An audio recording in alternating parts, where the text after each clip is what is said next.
It's an intro music. Now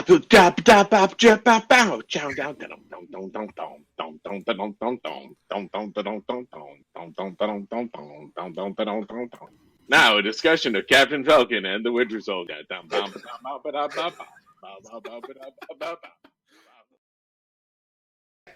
Hey everybody, welcome to another episode of the Gaymer Pups. It's me and Cruz and these two other lovely people. We have Star Shadow to our right and Dad being the bottom as always.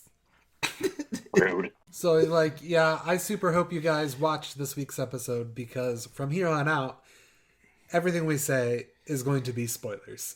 But before we get into the episode, let's talk about whose prophecies of the episode were gonna come true. And I think it's fair that I won that one. What was your prophecy? I think it was saying something like that John was going to lose it and spoil the Captain America name. I thought you said that like 2 episodes ago. Listen, it came true, okay? Okay. So this week's episode is called The World Is Watching. And wow, is that appropriately titled for this episode.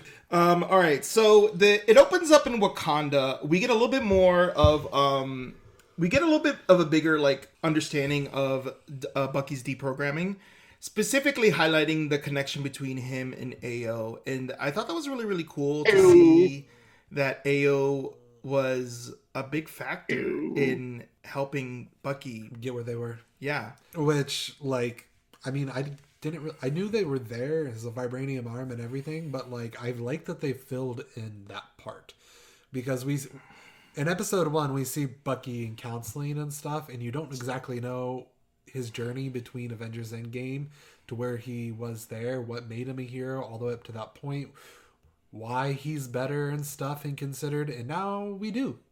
And he went through some pretty extensive like de-brainwashing. She worked hard through him.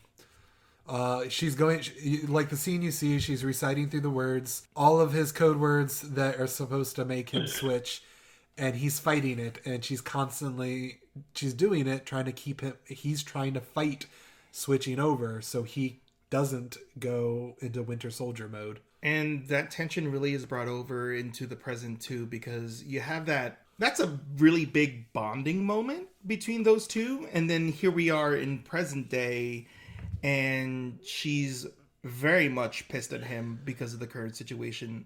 I really want to see more from this because it's like a lot of us were curious about how they actually were able to deprogram Bucky, right? I think it was a nice touch to see how they deprogrammed Bucky, even if like Shuri may have done most of the heavy lifting, and she was just basically Ao was just making sure that it took, so that way if he did go off the rails, that someone would be able to stop him, kind of a thing. Yeah, it's very good. And then you flash forward, she's like, I especially like the part where she was like, she reaches out her hand and he drops his balls, and she's like, "Thank you," and she walks off. She like struts off. I was like, well, that was another man giving up his balls. So clearly got some balls. So I mean, not like they're undeserved. He was not happy that Zemo is free, but that Bucky helped Zemo escape, even though he tried to do that little like he did this thing where he's like, well, technically he did it. I'm like, no, bitch, you helped, okay? We know everything. And she basically gives him like 8 hours before she starts going in there and start kicking ass, which eventually does happen later. I will say, like, this entire episode is Zemo. Like, Zemo is technically really the good guy through most of this It's so fucking interesting what they're doing with Zemo's character, because I've always thought Zemo was incredibly good in Civil War. So to see this kind of like different aspect of Zemo, it's so weird because it's hard not to disagree with him. But like, I want to. We're going to get to the future scenes, but his decisions he made, especially like around the serum, that is a major part of this episode. There was moments where I was worried, given Zemo's background, that he was going to flip and switch and use stuff, but Zemo didn't do those things. Zemo committed all the way to his beliefs and ideals on the situation, all the way down to it. So I was quite shocked. I thought a much more betrayal was going to happen. So then Bucky comes in and informs the group that the Dora Milaje are in town and about to basically beat the shit out of Zemo. And Zemo has this moment here where he really shines, where he kind of goes into this like monologue where he believes that super soldiers lead to apparently supremacy and then Nazism and stuff. I forget what the exact quote was, but he basically was like, super soldiers equal supremacy equals Nazis and then a whole world of Red Skulls, right? Bucky was like, well, what about Steve? And then, you know, Zemo says like, Steve was one of a kind. And it's interesting because I don't know why I didn't know this, and I don't know why I didn't pick it up during Civil War, but apparently Bucky also is a super soldier. We see more and more through this episode, Steve really was one of a kind. Like, we see all these people do asshole stupid stuff, and Steve was one of a kind. The serum brings out characteristics in people, and I want to say that the Doctor talked about that in the original. That it doesn't make you, if you're brave, it'll make you braver, kind of a thing. If you're an asshole, it'll just make you more of an asshole. It obviously gives you super strength, but it's what you do with that power that makes all the difference. And Steve was very patriotic, very, not letting people get picked on, even though he was the little guy. John is an asshole. And again, we talked about this before, is the kind of guy that the military probably would pick if they were given the choice, and obviously they did. As we unravel this, John fucked up everything at every point. I'll just tee that one up. So apparently the bombing that's happened involving Carly has made the situation very difficult for her group to move around, and especially it's kind of interrupting the investigation for Sam and Bucky. Now, I do have to say, I'm surprised how much of this show we haven't seen Sam in his suit.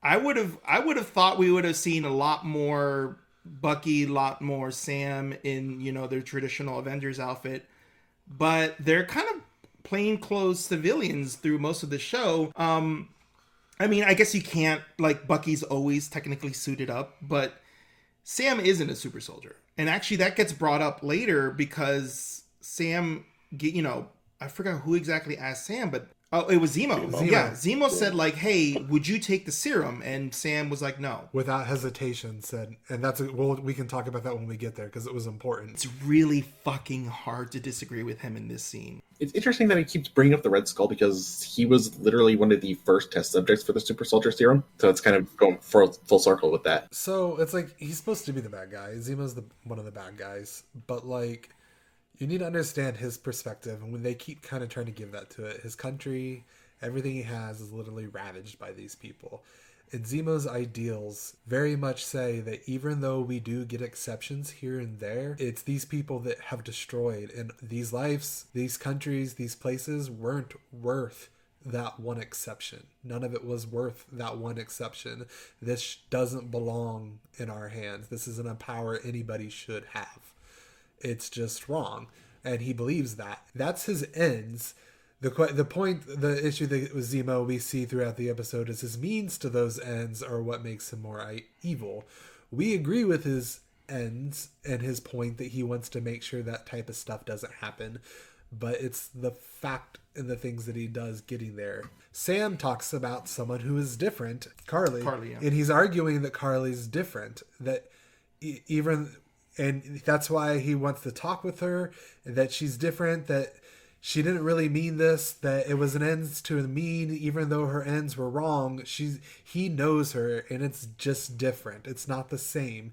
And he believes she's an exception, not what Zemo believes she is, a monster. But they're all very much faced with the fact that, no, people have died now. There's building. She isn't an exception.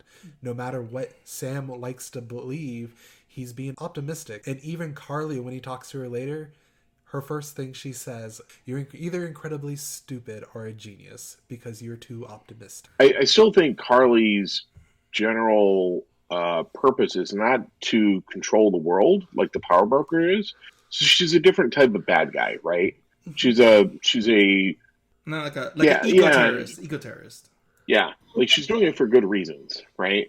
And the world governments, of course, don't want that to happen. So they label her as a terrorist. And, so she says, or freedom fighter, depending on your point of view. They talk about the Patch Act, that the global repatriation is going to be putting together the Patch Act, which is supposed to help restore borders and that kind of stuff like that. Patch is also another name for Wolverine. And when he was in Magipore at the Princess Bar in the previous episode, so I don't know if that was there's a lot of like Wolverine inside Wolverine jokes here in this series, which fucking would be awesome, but I don't think that's gonna happen. He could be the power broker for all we know. So they get to Riga, or I guess they are already in Riga, but they start trying to find out, like, the need to find Don Madania.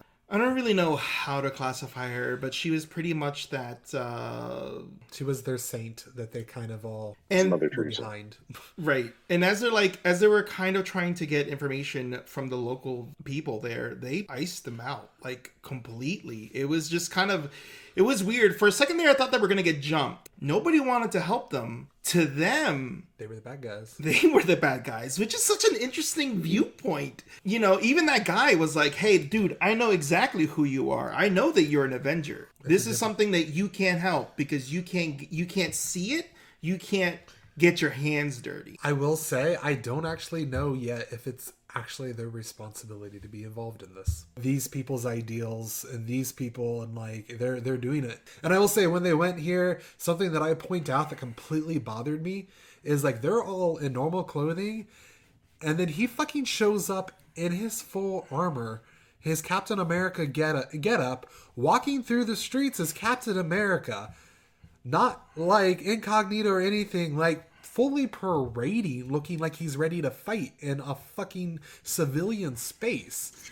Like it's a war zone. And it's not. And that was his mentality as he approached everything there. Sam and Bucky did not approach it with that mentality. Knowing now that the Dora Milaje are on his ass, Zemo's biggest weapon is his mouth. And he definitely used it to basically gain an advantage of knowing exactly where Carly's going to be. I think Zemo gets, if you're going to try to get information, the kids will probably know, and he ends up taking in the candy and giving that away, and it was just perfect. And then of course he was like, don't tell these guys over here because they're bad guys. So like you said, he solidified his position so that way he even says in the very next scene, he's like, and give away my only leverage, telling you where this is going to be. Because if I do that, I'm basically a dead man. You're just going to hand me over to the Dora Milaje, and it's going to be over with. Yeah, I thought he was smart, for what he very did. smart. But again,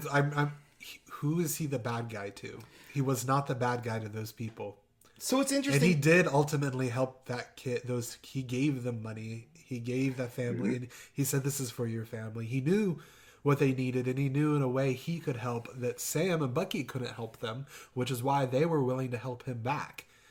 Zemo mentioned it kind of last episode where like he was just kind of getting on their ass because they weren't like attending the Sokovia Memorial and all that stuff.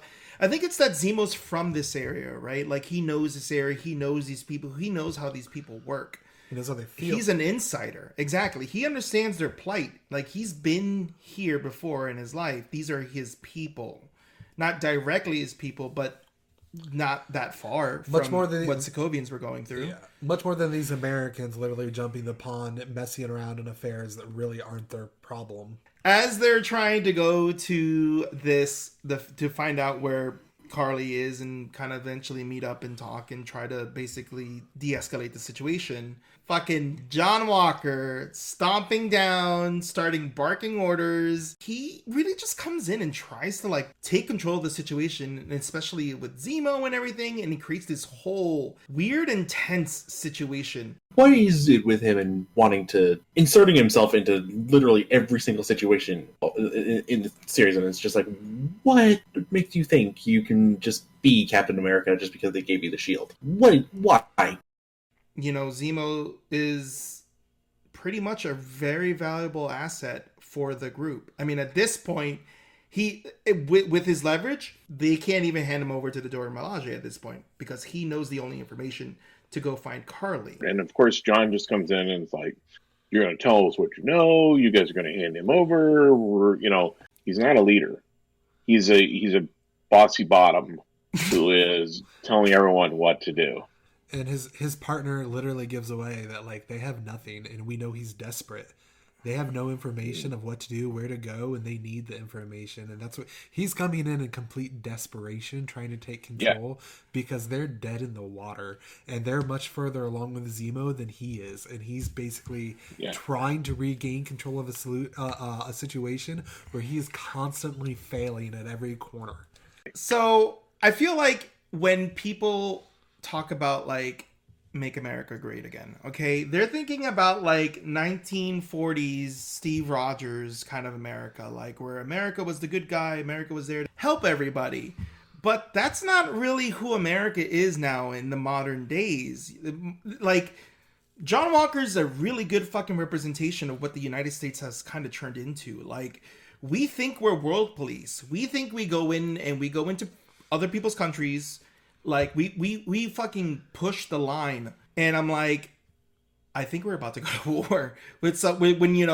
When all these, like, secret attacks and shit start happening in other countries, that, like, I can't help but to, get reminded of that when I see John just walk in, start taking control of a situation. Kate, like, even when he went into that, like, in Munich, he said, like, do you know who I am? He's not world police. He's not the ultimate authority, yet he thinks he is. And the point you brought up, I think another really important, because you're talking about the 1940s era, I think another thing to really remember there is the United States wanted nothing to do with World War II. We were isolationist. We did not get involved until Pearl Harbor. We chose to stay out of it, even after all of our allies were being invaded. Europe was calling for our help, and we ignored them, saying it was not our problem until we got bombed. And then we immediately took care of that in a very questionable way with the Japanese, and then we went to fight the war over in Europe. Our mentality was not to get involved with that war, that it wasn't our problem. And then after that point, we picked up this giant world police thing, like everything was our problem. And even then, Steve, who stepped in at the time, wasn't even in the propaganda of either of those notions. He was speaking in that movie about fighting for the little man. He wasn't. He wanted to protect people. He wanted the shield was a symbol of Steve's desire to protect people, not to fight people. He didn't want to fight people. He wanted to protect people. Which is interesting because actually that symbolism of the shield gets brought up later on in the episode. So let's move ahead. So we get to the funeral scene. Really nice visuals here. It's very solemn. You get to see a kinder version of Carly, and you get to understand a lot of the reasons why she's fighting and why this person meant so much to her. Where I was scared that based on her last actions, you kind of see them kind of like pump the brakes a little bit with that characteristic of hers, and you're getting a little bit more of like, okay, she does these things, but it's like she has to do it because she believes that her hands are forced. And Sam comes in, and as Moo says, there was that whole conversation that they had. Before this, they're going in, and then we have dumb fuck Captain America come in behind them, yelling at them that he's not gonna let him go and talk. His partner is telling him, no, we probably really should let Sam talk. If it de-escalates him, we should trust him. And he's like, no, we need to fight them. They can't be talked to. Like, there's no way we can let them do this. And Sam manages to get him to give him 10 minutes. And Sam does it. Bucky's guarding the door while Dumbfuck is in there throwing a hissy fit. He also already, like, handcuffs Zemo and does all kinds of other shit. Again, trying to take control. So before we get to Carly, we have that entire little thing where, again, he's being a dumbass. This actually is a little bit out of order because I forgot that Zemo was tied up in that church. So, and Zemo does manage to escape, but quick segment. Right before the funeral scene, we actually see the scene with Carly at the graveyard before they pay their respects to Don Madania. And you find out where the serum has been this entire time, but also you find out that there's like, I think 10 vials that are left. Yeah, but we also find out it's not just her. Her friend is even questioning, has she gone too far? That question does come up a lot. He's like, when is enough? Is that question of this episode. And you see Carly struggle with it. You see John struggle with it. And then you see clearly what is the extremely wrong way of handling that. And what is the, less tame way of handling that, I guess. But we know she didn't cold-heartedly just blow up the building. They're literally all fucked over it that they did that, and they didn't expect to get there, and they're trying to justify it. But they're literally in a fucked up position that they didn't want to be in. I thought it was interesting that she was hiding the serum in the graveyard. They rescue it, and I thought she's gonna drop those shit fucking things at some point or another. And Harley, says the old way of doing things is not the right way to do things. Like the shield is a symbol of oppression, I guess. I think that was her kind of her term, kind of the way she put it. It's a symbol of everything that's wrong with the way the world was, right? And it's not the way things should be. We should be one people. Which is that we should be one people. We should be working for the better of society, of humanity, and not these power-hungry people that are basically running our lives. Steve gets brought up in this scene as well. Captain America is very much present in spirit in some way or some form. Basically, the guy was basically saying how he used to be a Captain America fan, and then he ends up turning to Carly and saying, what would you do if you were Captain America, right? And I honestly never thought about that. This entire episode, this entire series, I've been thinking, who's the right Captain America? It's not John, right? So then is it Bucky? Is it Sam, right? But I never really considered Carly. So that was an interesting, forced perspective. And she said, if I had it, I'd break the shield because it doesn't stand for what it used to be. It's like Dad said, it's this symbol of oppression now.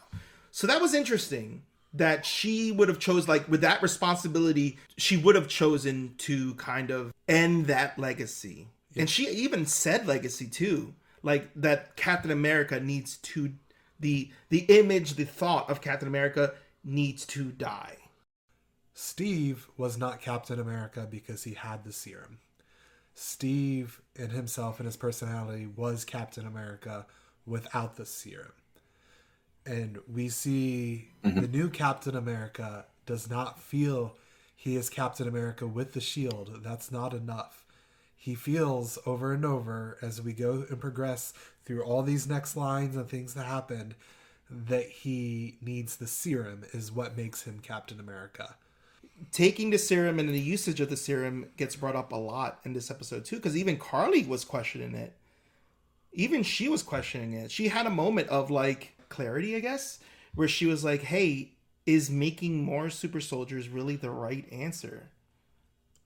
So this is now when we get into the thing where Sam comes in and talks to Carly, and he manages to somewhat reason with her. Sam wants her to stand down, and from his perspective, the answer seems easy to him, and it's something else. But everything that she sees and believes he stands for and with is what she says she actually wants to destroy. And she's like, those things are what's wrong. She's like, Sam, I know you're a good person and I know everything about you, but the people you're backing are not good. It's the most Captain America way of doing things.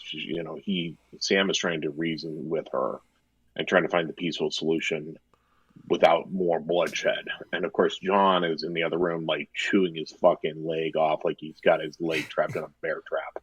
He's just he just wants to go in there and beat the shit out of people, Bucky's like, wait a second, where do you think you're going? I think when Sam says, I agree with your fight, but not with, the way you're doing it. Sam's kind of showing himself to be sympathetic to her feelings and her I would say cause, because he understands him being black in America and he gets been treated badly. And I think that's what he sees in her, is that she's been treated very badly by the world. So I think he sympathizes with her, but he understands that this, violence is not the right way to do it. Sam really does manage to kind of create this rapport with her, which actually is extremely important, and I feel like it's going to be important for the rest of the show. Yep. At this now, I'm kind of hoping there's like a light for Carly. I do too. So John comes in, fucks everything up. Carly runs because she thinks she's being betrayed and trapped, and there's this big kind of chase scene going on. John doesn't even give her the 10 minutes give him the 10 minutes he promised. He couldn't even wait the 10 minutes he gave. And Bucky even tried to stop him. And even John's partner is like, what the fuck are you doing? And like, this whole episode can literally be labeled like, why the fuck was John's partner not given the shield instead of John if they're going to pick a military boy? Because he has more common sense through the whole fucking episode than he does. There's this like crazy kind of chase scene. I want to say it's a little bit Scooby-Doo-esque. Because like, they're running around and they're kind of getting in circles in this, I guess it's like a monastery or a church. It's like a huge maze. Yep. And while all this has happened, of course, Zemo gets out. They all ran away and left Zemo there, and Zemo easily got out of those cuffs like it was nothing. He probably was out of them while he was standing there with them, and they had no fucking clue because the dumbass was literally too focused on going and ripping Carly's head off. Zemo is the one that actually finds Carly. After Carly gives the slip to basically everybody, Zemo, once again, shows that he is the brightest person in the room. Very much so. The same finesse he tried to handle the doctor, he tries to kill Carly. He tries to shoot her down with a gun, but he stops. He stops short because as he's shooting her down, a bunch of vials fall to the ground next to where Carly was.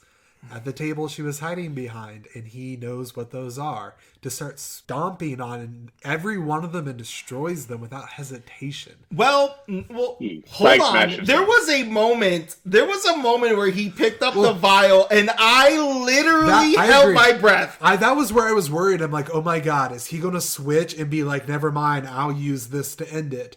But he didn't. Yeah. That's where I was like, no, he's dead serious. No one gets this, including him. I thought he was going to keep it. Yeah, that was a great scene. So I knew when she took those vials out that something was going to happen. Either someone was going to take them from her, or she was going to drop them, or they were all going to get broken, or something was going to happen, because you just don't take that kind of shit out in this kind of a show. And Zemo's like, bang, bang, bang. She gets shot. She does get hit, I think, in her abdomen. Yep. And the vials go all over the place. He sees them. I do think he had the thought for a second, I can do this. And then he said, you know what? I'm just going to become a Red Skull. Don't do it. And he smashed all the vials. Honestly, I never thought he'd serum because Zemo is more of a character who would stick to his convictions rather than just completely turn on a dime like that. He's very strong. So, yeah. So, while he's in the middle of stomping them out, before he's able to even finish... I have to say, I'm sorry, but Zemo getting clonked in the head was super fucking funny. He just like, bing! And then he was out. He's down on the floor, knocked out. And then we have a very similar image to what we just had with John... Well, with Zemo, of John looking over and seeing next to one of the bottle, one vial remaining. And he picks that up and he slips it in his pocket. So in the comics, John does get the super serum, soldier serum. But so does Battlestar. Clearly, John's going to take that. The next scene to me is really important, and it's what my prediction is going to be based on.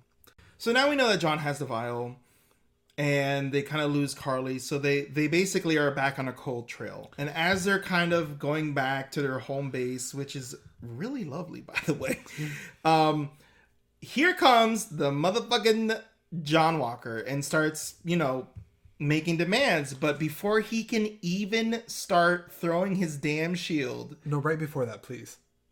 Okay. When Zemo's on the couch with the thing in his face, yes, and he's talking to Sam. This is where my prediction comes from. This is what we said earlier, where Zemo asks Sam the same question that was just presented to both him and presented to John. He's like, if you were given the opportunity to take the serum, would you take it? And Sam, without hesitation, said no. And Zemo's like, wow, you didn't even hesitate. And I think Zemo has been making judgments on his own. And Zemo has these strong convictions about the serum. And he's literally watching and studying Sam over and over and over again about his decisions and what he's choosing to do.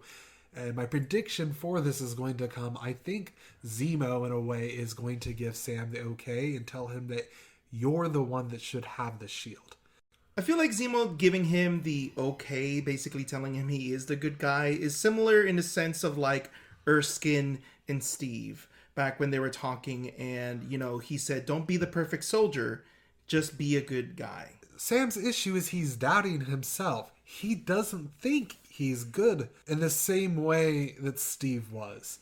He didn't think he deserved to carry that mantle. It didn't feel right. But I think it's going to be a combination of the people that knew Steve and knew what the world dealt with like the Red Skull and everything else in Super Serum, to convince him and tell him, no, you actually are the one meant to have this.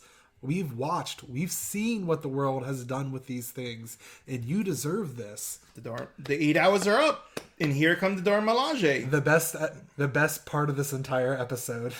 Dora Milaje come in, and they just fucking beat their shit out of everyone. Like I love when John says, "If we just put the pointy sticks down," I'm like, "Those are vibranium spears. Those are vibranium spears that can punch you through probably anything, except for your shield, because it's also vibranium." They whip his ass, and it was amazing. And at the end, he goes, "They're not even super soldiers." He's got his ass handed to him by these. I don't know if it sounds completely like, but women who are just ass kickers. It was awesome. So he now has a vial in his hand. He knows. I think he may still be on the fence about whether to do it or not, or like turn it over. But I think that was enough to make him realize that was the tipping point. There was another scene with him and Lamar where they're kind of still talking about it, and he seems kind of like he's not totally sure. You do not mess with those women. Like, yeah, you don't mess with those women whatsoever. They didn't just fuck up John. If you see them, just oh yeah. There's definitely like two. I forgot when they turned off Bucky's arm. Yeah. And Sam's like, "Did you know they could do that?" And he's like, "No, I didn't." And he's dumbfounded. He didn't think that was going to happen. He thought he was separate, getting ready to stop the fight. No, they decided when that fight ended. And they were really there only for Zemo. I mean, when they found out he was gone, they left. But I think that was probably the worst CGI moment with that was when he reattached his arm. I was going, that looked kind of cheesy. It wasn't nearly as good as some of the other special effects they've done. I believe it was Ao who stopped the shield and basically grabbed the shield in her arm, very Captain America-esque. She hands the shield back to John. Like, after getting your ass kicked, having your weapon given to you by your quote-unquote enemy is very emasculating. So he, in this situation, just got his ass kicked to him. All the way up to this point, he's been telling everybody he's Captain America because he had the shield. But now, even with the shield, his image of Captain America would never have gotten beat here. Because his image of Captain America is different than all the other people who knew them. And he just got his ass handed to him. And he's like, wait, I'm Captain America. And they're not super soldiers. And they're not super soldiers. And they're like, clearly then, the next logical leap is, if I'm Captain America, I need to be a super soldier. That's what will make me Captain America then. Because the shield isn't enough. I need that then. So that doesn't happen to me again. And that shield, and more importantly, himself and his pride, doesn't take a fall or get hurt again because of that image he has. Can I just say that I fucking love Zemo.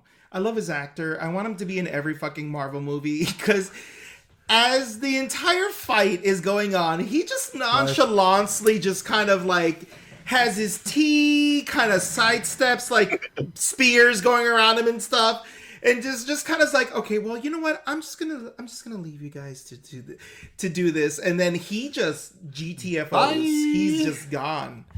I also love the fact that he locked the bathroom doors. Yeah.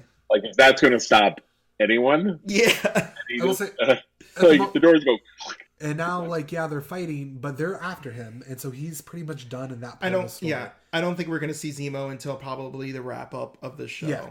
As Dad mentioned, there is a conversation between Lamar and John, and they're basically talking about essentially John carries a lot of weight and guilt on his shoulders, and his solution is to be the perfect soldier, which is exactly what Erskine didn't want Steve to be. Pretty sure that he's already taken it by this point. His pride is telling him that he has the right to it. He's Captain America. That is something that is now in his name that belongs to him. See, I think this whole entire conversation is for John, is that he already took it, and he's looking for Lamar to basically validate his action.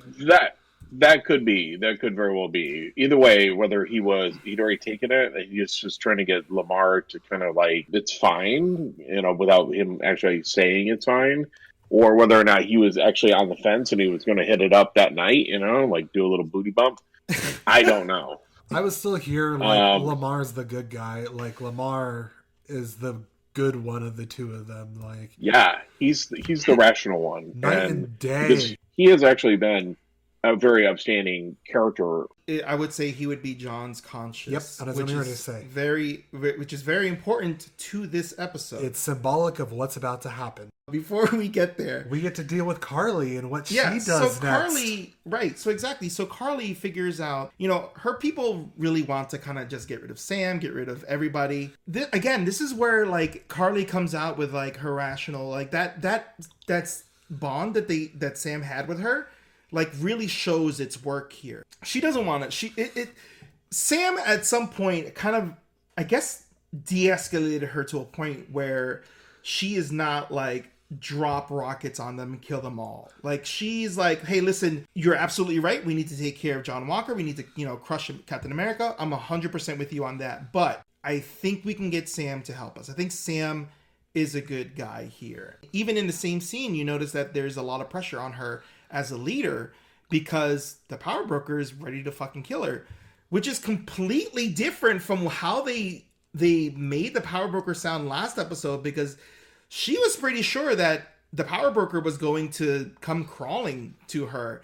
And that ain't it, buddy. The power broker's here to collect. He wants the remaining serums.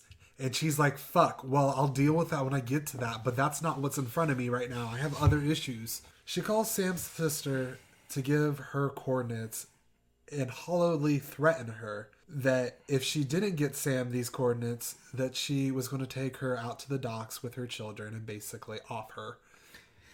The cinematography in this scene is absolutely fucking amazing. The lighting, the angle, like the fact that that Sam's sister is covered in darkness. Yep.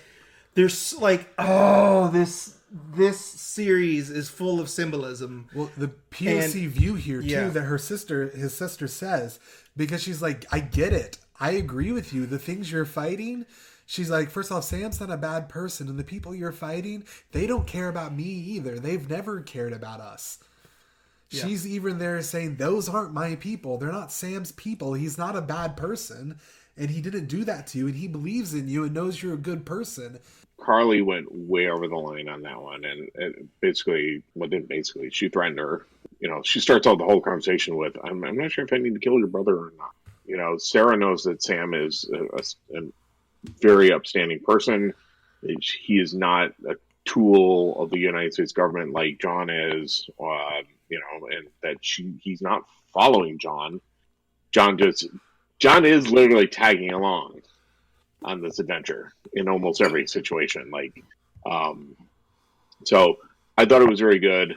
And then, the next scene with Sam and Sam, telling you, get out of Dodge, let's, be safe. But now he knows where to meet Carly. So. I wouldn't be surprised if she's got like a super hacker team, because or a power broker information. Because like even when she was getting chased down by the police, like they ended up scrubbing all of her files off of those things. So in the other direction, it could probably work that way to get information, even a specific phone number. Which was weird. The next part. We see Sam confronting Carly. He's finally in his Falcon outfit, Bucky's there. They're storming in, and he's basically like, "Why the fuck did you do that?" And she's very much immediately backing off. You knew I never would do that. I just needed to get you here. And again, it's Carly not questioning the means to get to her ends. Yep. That she keeps doing over and over. She's willing to cross boundaries to get things that she wouldn't have done before. And I think that the serum changes people, and that's where Carly got pushed. Where she originally was fighting for that like being that freedom fighter type person, she's now in the extremes and doing those means that she never would have originally thought to do, including threatening to kill someone's family. What we haven't talked about at this point is there's a small scene somewhere in this episode, I can't tell you the exact timeline, where Sam basically contacts Sharon Carter for some additional help. That scene, that visual scene is an extremely important because she's walking through some extremely dangerous parts of Madripoor and not a single person is touching her. Yep. Which makes me believe she's working for the power broker. And pretty high up with the power broker. I guess someone was right. That's on the watch, and she's like targeting, and they found the location, and they're running in. And was it Lamar they were targeting? No, they were following John. They were targeting John. Yeah, but so at that point, right? So Sam gets that information from Sharon, but I just kind of want to talk about really quick with Sharon and the power broker before we get into the final intense scene. So, Dad, you're saying she's the power broker. She actually. I think you're right. I think there's a very good chance she is the power broker. It's just my personal feeling. Like, she came in and like she led them to Nagel. He got killed under her fucking taking them there. Like, that power broker should have murdered her. You know, like he would have been like, you just killed my fucking best asset. You know, and it's your fault. You were the fucking one that led them there.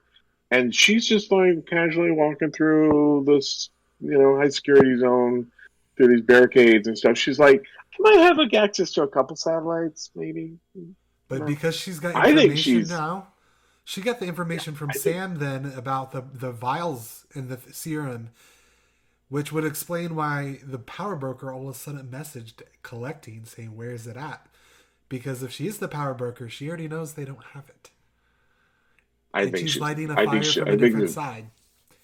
Yeah, I think there's a very good chance she may be the power broker. I think you're right, actually. I'm with Dad on this. I think that might be what be happening. Yeah, I was still thinking that she was working with the power broker, but that is an interesting angle. Because we still to this point have not seen the power broker. We have no idea who they are. At this point, we're 4 episodes in. That reveal is going to be significant, and it would make sense that it's going to be a better thing if we find out, like, oh, you guys, you've heard of me already. I'm the power broker, basically. Like next episode, and it's going to be like, oh my god, she has been watching. She's been there at like most steps. I don't know. I think there's a very good possibility they'll catch Carly.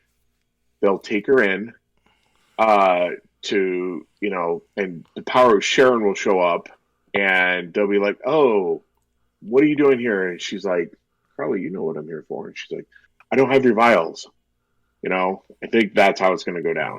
I mean, I know that Zemo said he and every kingdom needs a king and everything, but I think that may just be a red herring. But like she talked about in her previous thing about basically having to climb to the top in order to survive and like make it through there. It makes so much more sense to her character if she literally climbed to the top of hell and she became the queen of it and she's ruling it. She doesn't need anyone to help her get out. She fucking runs the place. She's not in trouble. She gets it and she knows everything going on. It makes so much more sense for her from that perspective. Okay, but then why the cell phone scene and notifying everybody in Madripoor to kill Sam and because then she gets to come in to be the savior for them. So and she even seems like kill her she's own henchmen. Yeah. Yep. They're just cannon fodder. I don't know. I think she's working for them or is a double agent. But I don't. We'll see. whoever the power broker is going to possibly be a big presence in Phase 4 going forward. This is a significant review. This is going to be a significant reveal. So they reveal him at all. Wait. What if the power broker is Mephisto? Okay, no, all right. We haven't gotten to crazy theories yet. Probably the best way to start the next part is talking about ticking John Walker, who's literally like ticking and moving as he walks through things, and is like he's challenging people, throwing, getting to a fight, running through this building. You know something's off. You know he's had the serum. You know that he is different right now. He is not used to what's going on, and he is off his rocker at the moment on a fucking craze. He's looking for Lamar, who we keep seeing scenes of Lamar tied up with, I'm assuming, what is gas leaking in front of him. Right. And he's trying to escape. And he's trying to find where Lamar went, or where Lamar's at, and he's running through these buildings, and he's getting into fights, going up and down stairs. And we have Bucky and we have Sam also getting into the fights after Carly, and they're chasing through, and now all three of them are running in through the buildings, being attacked by different people who are a member of Carly's group, but in separate, until finally they all get together in one room. Yeah, it is a really weird and very intense three-way fight here, because part of it is like Sam protecting Carly to a degree, and part of it is like Bucky like basically telling John, like, slow the fuck down, like, you are way out of your league here. But at the same time, they can't let Carly go either. So it's this weird, because it's like part of like it's like in one swing, like Sam is blocking a bad guy from coming to like attack John, and then in the very same next breath, he's just pushing him out of the way so he gives Carly enough space. It's this really weird dance. And oh my god, so many knife fights. Everybody has a knife. And even John brought it up. John's like, what the fuck? Why does everybody have a knife? And we see John also fighting differently now. He is lobbing that shield like a motherfucking weapon, left and right, into walls, breaking stone, constantly crushing shit, kicking things in. You know, clearly he has the serum as he's throwing this thing with god-awful strength. And like I said, like every time after he throws it, you like kind of see him ticking and stuff with his body. He looks like he's fucking juiced up on something. He did a booty bump. He did a big blue booty bump the night before. We're already he has not slept for 24 hours. He is high as a kite. We're very, very clearly seeing the things that got amplified about John. Which is the worst things. So in a exchange of fists, of like I was saying before, there is this intricate dance that's going on between all the parties involved. Lamar dies. First off, you guys got to understand, Lamar broke free. He was in another room, one that they never even got to. And he gets up, he cuts himself out, escape, and he's end up running, and he's looking for them. Carly and their group has all of them fighting in a room. And then, in the midst of that, Carly's running at John with a knife, getting ready to stab John, who is basically like wide open to be attacked.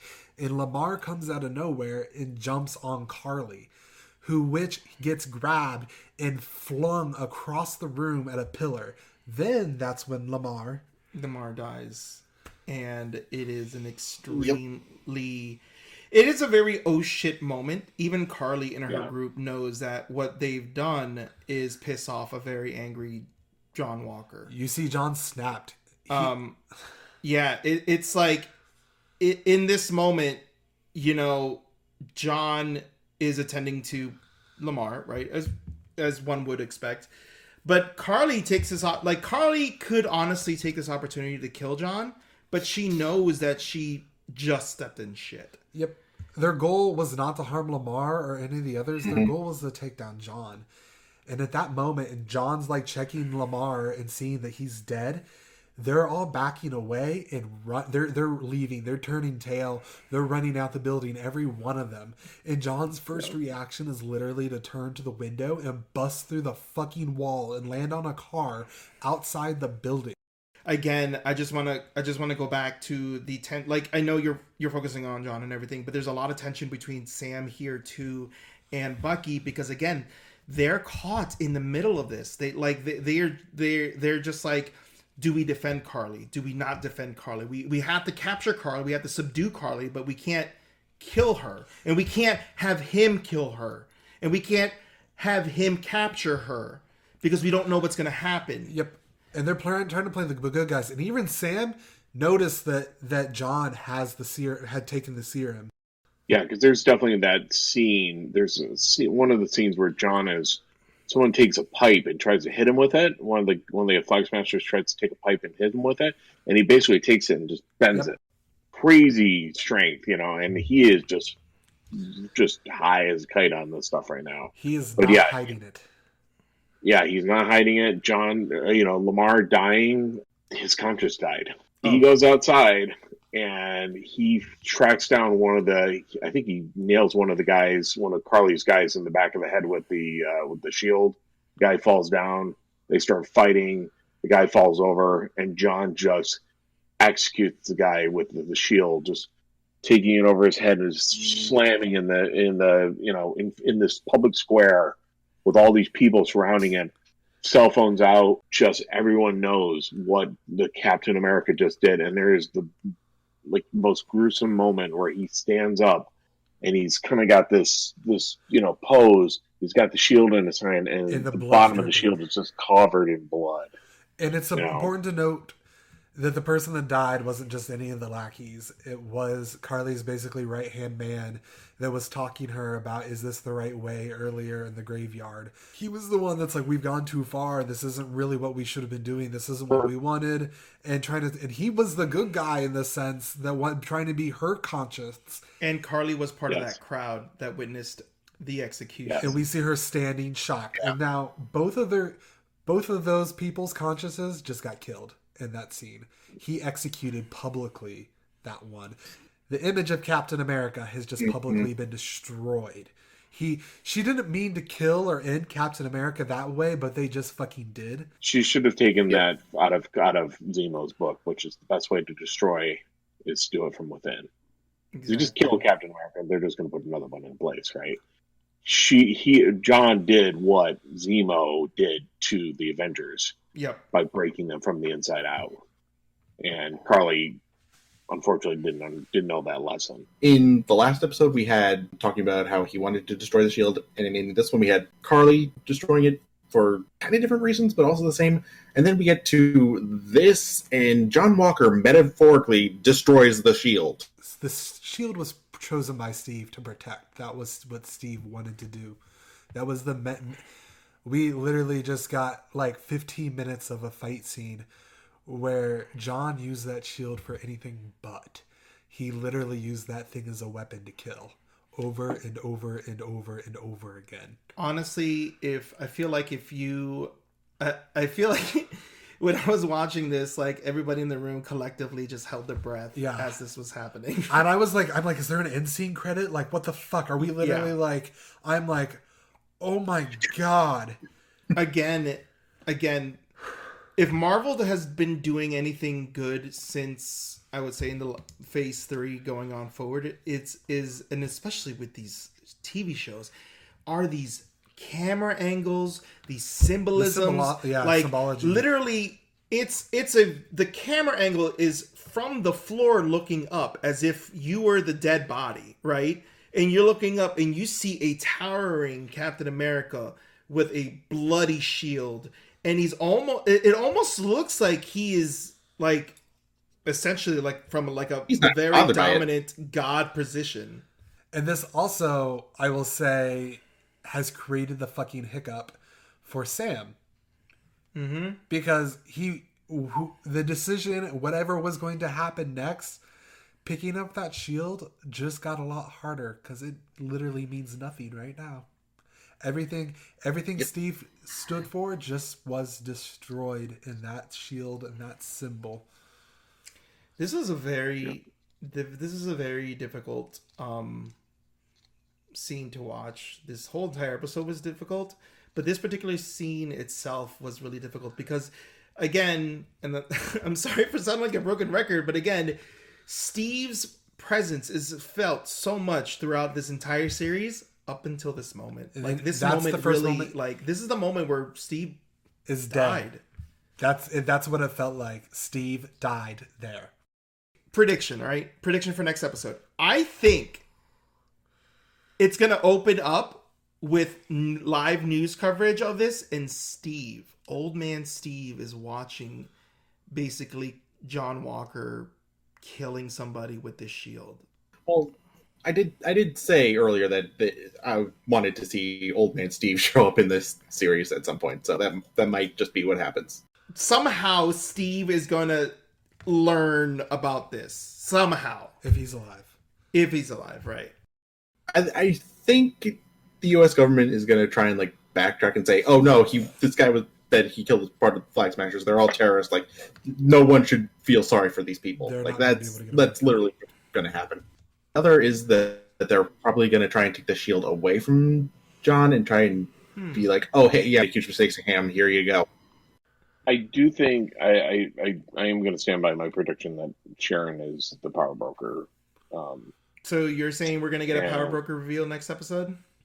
I don't know if that's going to happen in this next episode or the last episode. I would kind of think that I'm not sure if they're going to reveal who it is until the very end, or if they reveal it at all. So again, there's a little bit of fun in mystery. Sometimes you don't know who it's going to be, or they may save that character for a later incarnation. And actually, in that case, Sharon wouldn't actually be the perfect person for that. But there was always someone pulling the strings on the doctor who was giving people super soldier serum. In the original comics, it was Curtis Jackson. But it could be Sharon. I like that idea actually because it kind of ties her in, and actually kind of it's a good idea. Really well. But yeah, it's a really good idea. But at the same time, I definitely think that this is. I agree with Hachi that there's going to be they're going to start with the news coverage of this Captain America killing a person in broad daylight kind of thing, and it's just going to tarnish. And there's definitely going to be repercussions for John in that case. I'm with you there. I think in the storyline and timeline next, that the power broker seems like the next thing. I think the start is going to be literally dealing with that scene, and the consequences, I have a feeling, is going to be the martyr situation. The Flag Smashers are going to get a giant rally around them. They're going to be seen as something. Their cause is going to be rallied behind. And then from there, in that position, they're going to probably be able to handle themselves a little bit better with the power broker, even though they don't have serums, because now they have public favor, which has power, and it is a currency. Last comments, Dad. I gotta pee. Okay. Starship. Oh my god. Now we're going into the final two episodes, and we don't really have much of that aside from possibly John Walker. It's John. I Walker. think he's doing this final image. John Walker is the enemy. We still don't have the whole who the power broker is or anything, and there's the lack of any end credit scene at all. These episodes is really just kind of building suspense. Falcon and himself and everything that he has around him, even his suit is an accessory. But to me, Sam is Captain America. Sam is Captain America without a serum, without the shield, without his wings, without anything that defines him. Captain America is not what you put on or equip them. Captain America is the ideals of a person. And that is very clearly at this point Sam, in my opinion. It has been proven over and over again by every character that has come in contact with him, has interacted with him, all the way down to Zemo, who all know that Sam is another one of these exceptional people. And that is what Steve saw when he chose Sam. He knew Sam was that person. And that would be my closing thought. Yeah, you could definitely see it with how Zemo interacts with Sam. He does respect him to a degree. Much different than Bucky, who he constantly keeps fucking with. Zemo respects Sam. He Yeah, thinks really. Sam's a good person. Thanks everybody for coming to watch our review of the episode 4. Thank you, Star Shadow. Thank you, Dad, for your time. Thank you, Moo, as well. This episode was great. And if you haven't had to watch it, sorry you got spoiled. Super spoiled. But definitely go and watch the show. I think if you're joining us for the last 2 episodes, now is if you haven't got on the train before, now is the time. Anyways, thank you guys. We'll see you next week. So you guys have a wonderful day. Bye. Bye.